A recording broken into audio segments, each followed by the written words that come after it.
बिस्मिल्लाहिर्रहमानिर्रहीम।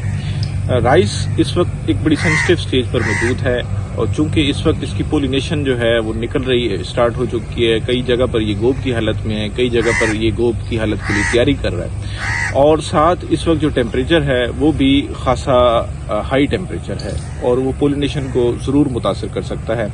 चूंकि टेम्परेचर की जो रेंज है वो 25 से 30 के दरमियान हो तो बहुत ज़बरदस्त होती है, 32-33 भी काबिल बर्दाश्त है।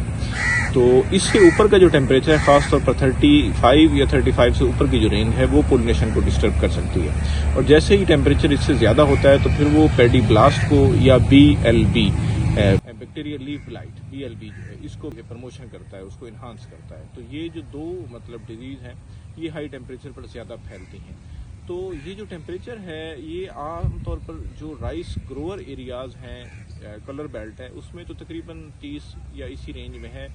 वहाँ पोलिनेशन के लिए कोई ज़्यादा मसला नहीं है। जो वस्ती पंजाब के एरियाज़ हैं या जनूबी पंजाब के एरियाज़ हैं वहाँ असल में टेम्परेचर ज़्यादा है और वहाँ पर जो लगी है राइस की वैरायटी वो ज़्यादातर किसान बासमती वगैरह लगती हैं, तो उसके लिए ये ख़तरनाक साबित हो सकता है। तो उसके लिए बेहतर ये है कि ज़मीन को एक तो हम वतर की हालत में रखें तो वो ज़्यादा सूटेबल होगा और इसके साथ साथ ये है कि चूँकि ये जो बीमारी है बैक्टीरियल लीफ ब्लाइट और इसके साथ साथ जो दूसरी है बबका, इसके फैलने का अंदेशा जो है वो भी ज़्यादा है, जिसे हम पैडी ब्लास्ट कहते हैं। तो उसके लिए जो है आप किसी अच्छी फंजीसाइड का स्प्रे कर सकते हैं।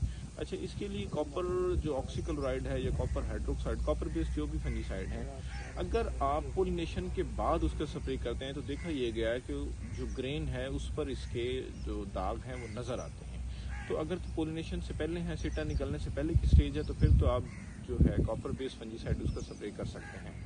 अदरवाइज़ आप जो कासोमीन है या कुसोगामाइसिन जो है इसका स्प्रे किया जा सकता है और ये जो है ये दोनों के लिए देखा गया है कि खासी ये बहुत पुरानी फंजीसाइड है, लेकिन इसके बावजूद अभी तक ये खासी इफेक्टिव है और खासा ज़बरदस्त इस पर कंट्रोल दोनों पर देखा गया है। बैक्टीरियल लीफ ब्लाइट पर भी देखा गया है और जो पैडी ब्लास्ट है इसके ऊपर भी देखा गया है। तो इसीलिए आप लोग को चाहिए कि इस वक्त आप थोड़ा सा जो है अपनी फसल को देखें और इसके मुताबिक अगर ज़रूरत है तो आप स्प्रे करें। शुक्रिया।